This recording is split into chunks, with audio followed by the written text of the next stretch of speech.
Greetings, all. So, today's reading is going to be a little different in perhaps the tone of it. I was coming to this reading with a finality of certain things and situations in my life that I am not going to allow to continue anymore. However, knowing what I know about energy work, karma, and the law of attraction, I don't want to accidentally incur or bring about more work and pain for myself in the future because I decided to cast or work magic in a certain way. So, what I am aiming for this reading for myself and my collective here is what can we do?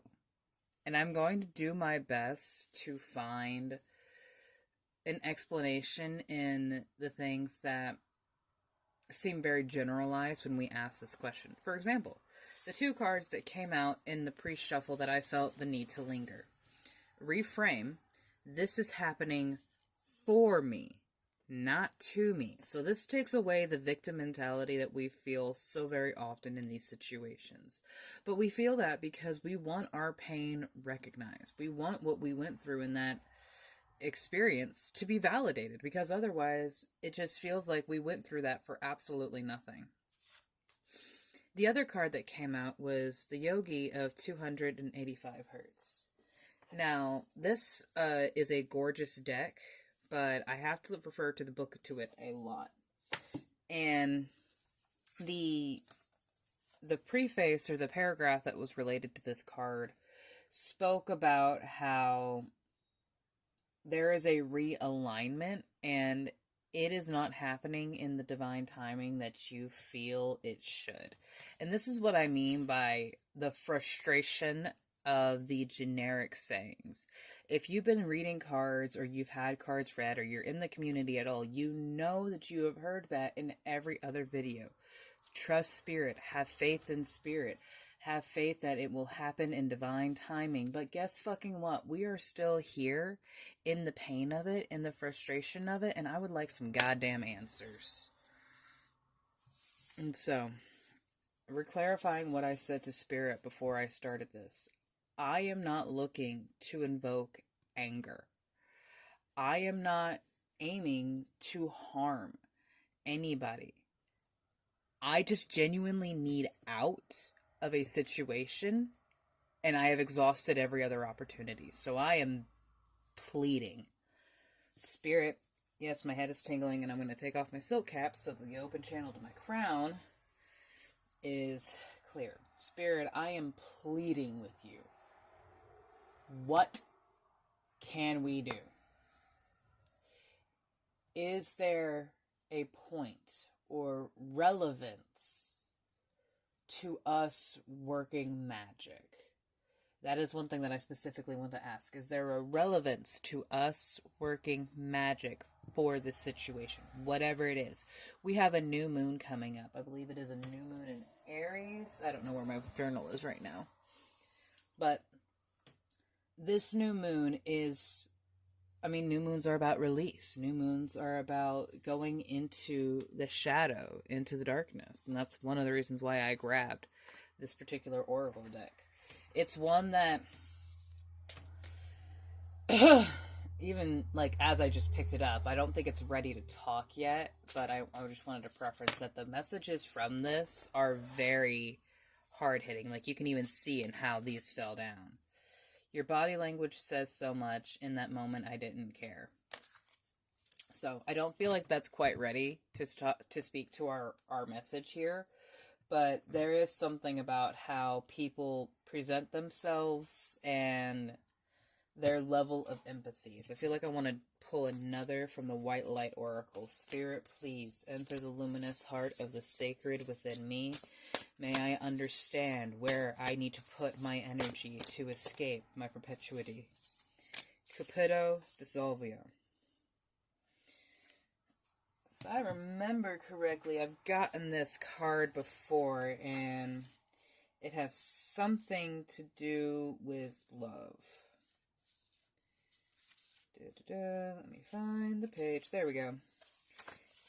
It is time to let go. Things are working out in their own way. Trust that your heart is wise in leading you on a soul-healing journey and the right spiritual path. Spirit wants to bring you a blessing and resolution, but you must let go and allow this to happen. Events are unfolding according to a higher plan, even if your plans are going awry. The fuck they are. Know that all will come together at the right time in the best possible way. Surrender your struggle and hold on to your faith. Okay. I see that, Spirit. I recognize that stepping in the way of your plan and what has tried to come in often delays it, upsets it, or reframes it in a way that is not what you intended. So we must pull our ego out of the reaction and action of the situation, as hard as that is, because Spirit, you have to understand, in the three-dimensional world where our vessels reside, it's so freaking hard. Because we feel all of that. You have the bluebird spirit of happiness, followed by the dragonfly spirit of change. The guardians of the land and the mystic meadow provide a protective sanctuary. So, I just heard my dog sigh. She's sleeping on the bed behind me. There's a unicorn down here, I just realized.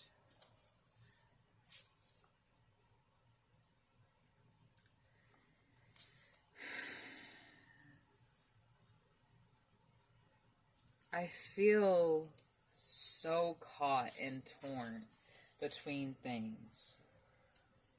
Yeah, wood nymph. Like, there's...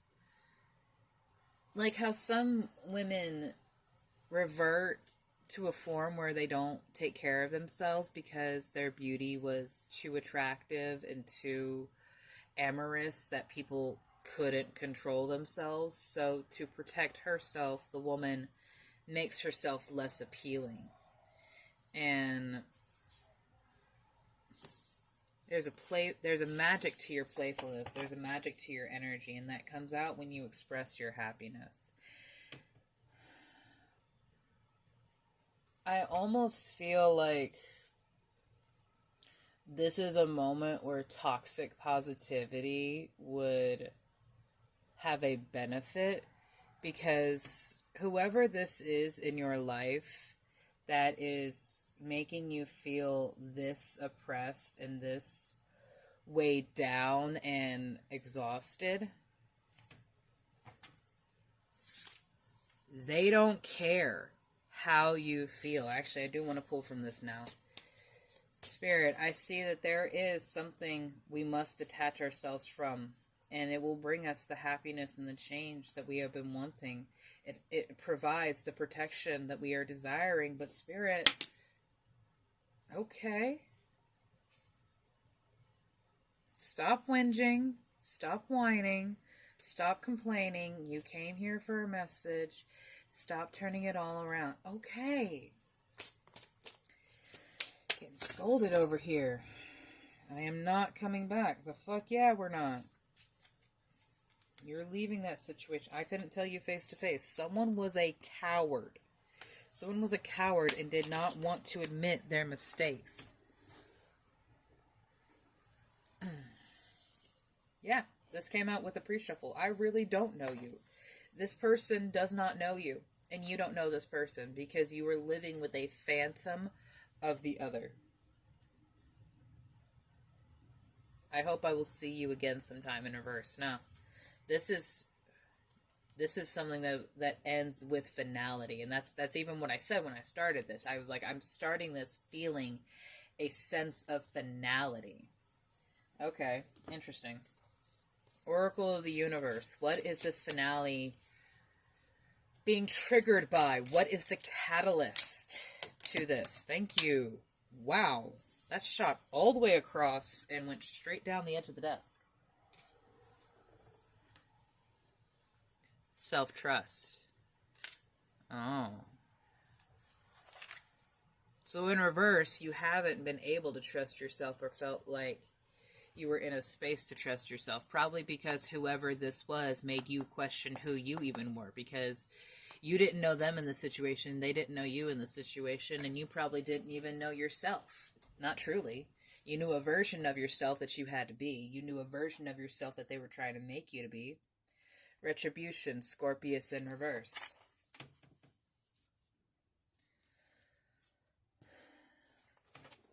What I will say, going back to my query and inquiring of if we should do magic for this situation, if we should cast and invoke the powers of the universe.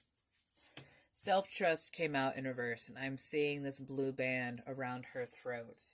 And the retribution was Scorpius. Now, I really try not to dig on any zodiac sign because I'm aware that we all have each 12 in our charts and placements somewhere, and they all have their drawbacks and advantages. Scorpios are the second of the water signs, so they have gone through and processed some emotions, but have also gotten through a lot of ego shift. So, in my personal experience, Scorpios can be very combustive with their energy. And so, if you are working magic in a place of volatility, there will be a counter energy worked against you. There will be a consequence that was not on the original path because you casted out of emotion, which is one thing my mother taught me very early, and I know from my personal experience is a bad thing to do, is to cast out of potent and current emotions, because emotions are energy in motion, and the energy is the force of the universe. That is the universe moving through you when you are brought to tears, when you feel joy, when you feel anger. That is the universe moving through you to express, extend, or release something that needs to be moved. And so if there is a need to cast, you must meditate and have a clear head, because things are already working out. That's what both of these cards were saying. Things are already working out and happening around you, and your frustration is recognized. Your irritation is heard. Your cries have been noted. All of them. The cries of, please fucking take this from me, because I cannot deal with it anymore. It has been heard, my love. And in this situation, there has not been love. Which reminds me of the reverse lovers card that came out of the Wild Unknown Archetypes when I was shuffling. So I knew this one was going to be like the focus of where we need to put our energy, where we should focus in this reframing, in this detachment of, I am not involved in that situation. And I would start by energetically calling your power back to you away from those people. Being like, I call my power back away from that person that I helped get that job. I call my power back away from the blessing that I laid out. And this is not wrong of you. This is not harmful of you. This is you reclaiming what was yours, that you extended, that you expelled, whether you did it consciously or not. We constantly are forced into a situation where we must give up our power. And it's done unconsciously. We do it with our parents. We do it with our work. We do it with our friends, being like, I can't do this because this is happening with da-da-da-da. No. You have to take care of you. Sorry, I lost the train of thought right there. And I needed to round it out with something. It'd be interesting if I watched this back. The stone. But it didn't come out. Okay, interesting. The lovers flipped over again. The apocalypse, the underworld, the river, which kind of goes back to the underworld, and the flame. So I'm not going to be reading all of these cards. God, that's fucking intense. I'll hold them up for you for a moment, but like, that is a clear connection to a shadow journey or an HHT journey. Look that up if you're interested in a past life regression or really deep healing. The River of Styx is literally what you cross to go into the underworld. And I almost want to say this is a karmic flame. And it has been very... Ooh. Okay. I'm not quite sure if this deck does reversals, but it is another one of those that, much like the White Light Oracle, I have to refer to the book quite often. Okay, LX. Where do I find an L? Okay, there's the L. Okay, we passed it.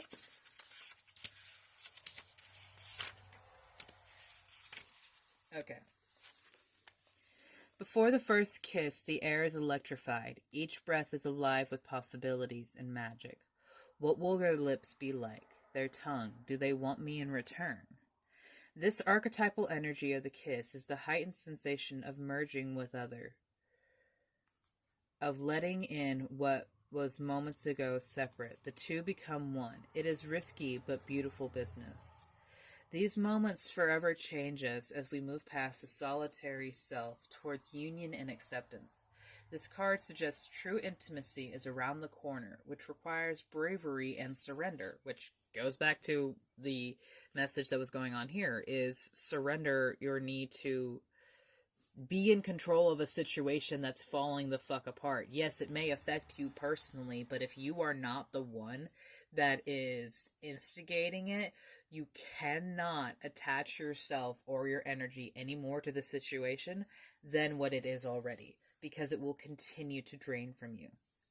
These moments forever change us as we move past the solitary self towards the union and acceptance.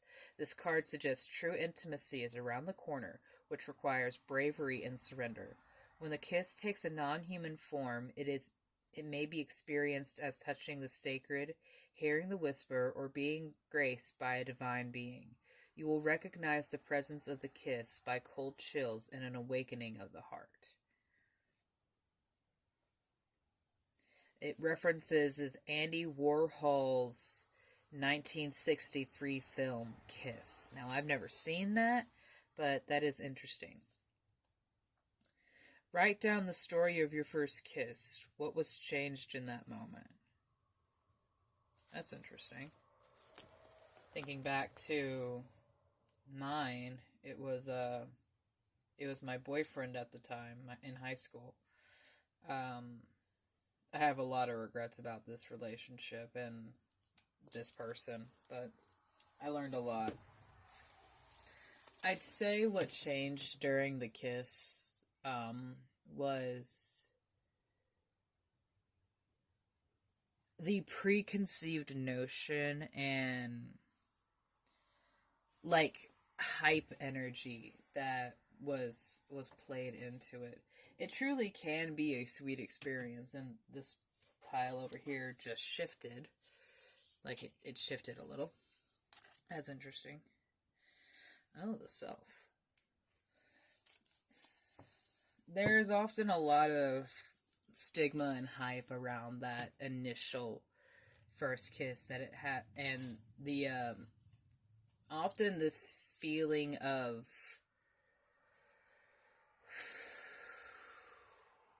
what is the word? It's not compliance, it's not demand, necessity. Necessity to make that relationship with that person work, or push it to the limits of what it can be, because that person was your first kiss.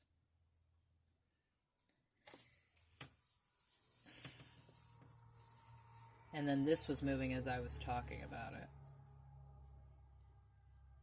Okay, the fact that the lover came out beforehand and this has taken, because I specifically asked this deck, you can rewind it, what do we need to focus on with this distraction, with this upset? And so speaking your truth from a place of integrity and taking time to temper more volatile emotions to find that happiness. And what is with that? X.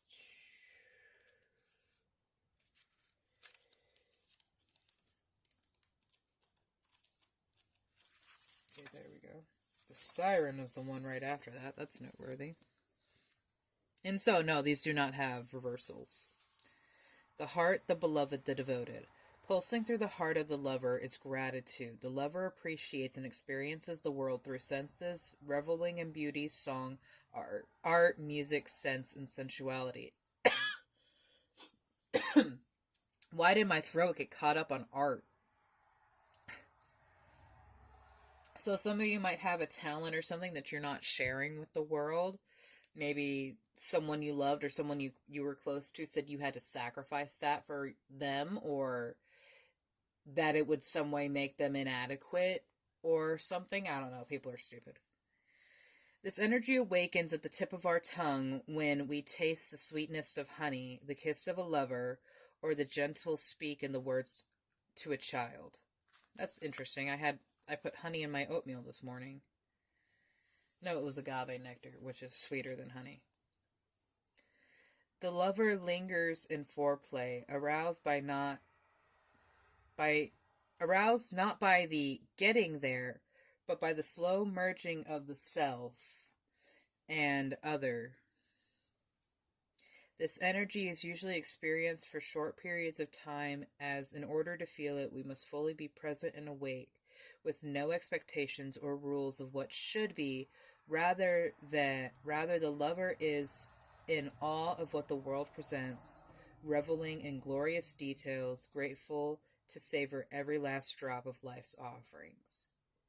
That's interesting, because when I told the story of like the kiss, there was that preconceived notion what it should be and what you should be with that person afterwards. So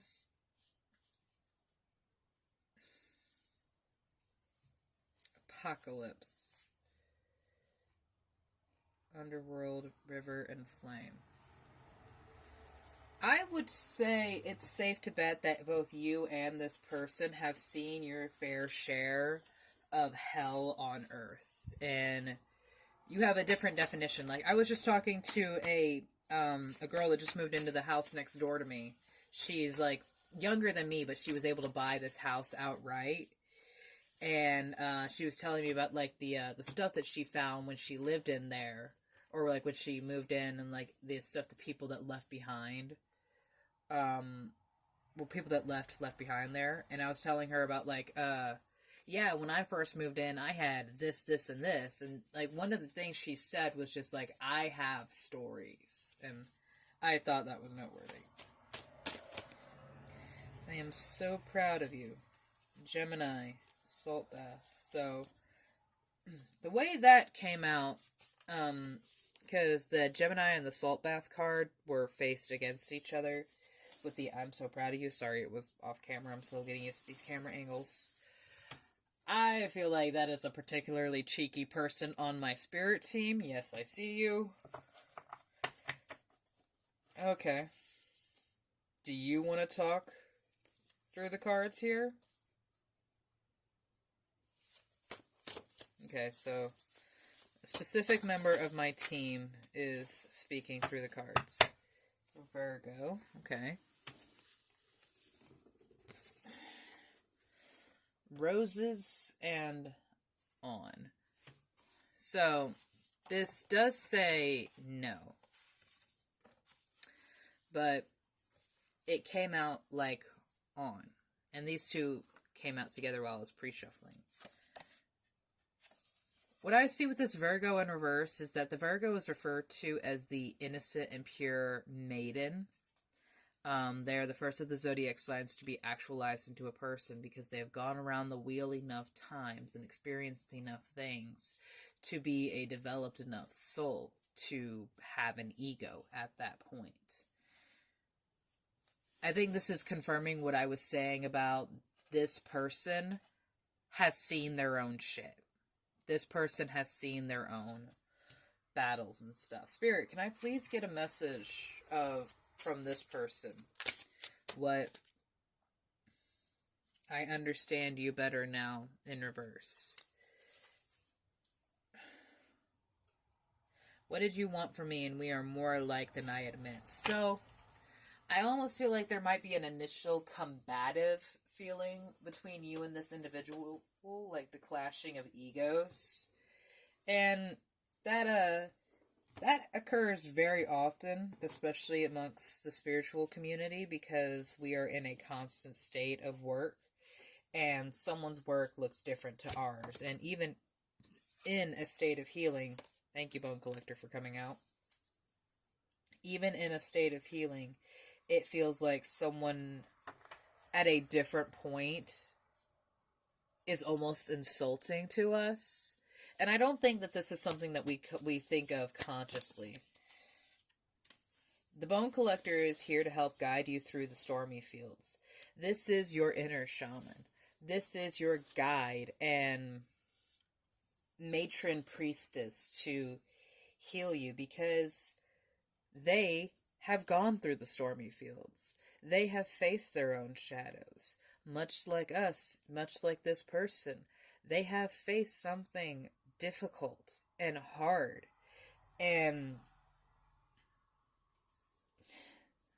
I want to say demotivating, but the word demasculinizing comes to me.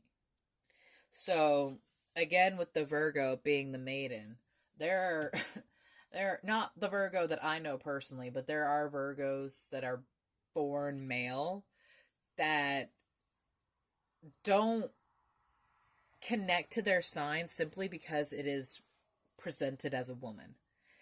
And that might be a struggle that this person was dealing with for a while, was a sense of strength or love for their own gender or gender identity. I'm not sure. That's going to get into stuff that people are going to get really triggered and upset about, but I want one more card, and I haven't touched on the Mind Info Oracles yet today. So, Spirit, I see that there is a need to detach our ego from the situation that we physically reside in, which will be difficult. But finding our joy and maybe taking the opportunity to go out on a date will be a help for getting us through this storm. Please, and I beg of you, please do not cast out of emotion. Do not cast in the heat of a moment, because there are consequences and repercussions of your words that you do not quite understand yet. Keep going. It may feel as though you have been on this path or journey for so long, and you may even wonder if you are making any progress towards your dreams. This message is a loving reminder for you to keep going. You're almost there. Healing. This is what you've been doing. Your mind, body, and soul are healing right now. You're going through many transformations at once, and you're being asked to allow yourself to receive this healing with open arms and an open heart. And the Bone Collector can help very much with that, but first you have to allow this storm. And I am sorry, because I was hoping to give you a little more direction and a little more like, fuck yeah, I'm gonna go and do this thing. I do see that there is a point where working magic will be beneficial. I do see that there has been a lot of challenge in trust in yourself and trust in your worth. There have been mistakes that you've made that you maybe feel like you're not allowed to try again in love. Or if this is a domestic situation, you may be tied to a person that is not allowing you to love the way you wish. It's a lack of understanding on a lot of different people's parts, but you can only control you, my love. And at the end of the day, that's the person that you have to take care of the most. I love you guys so very much. I hope this was helpful for you. Brightest blessings.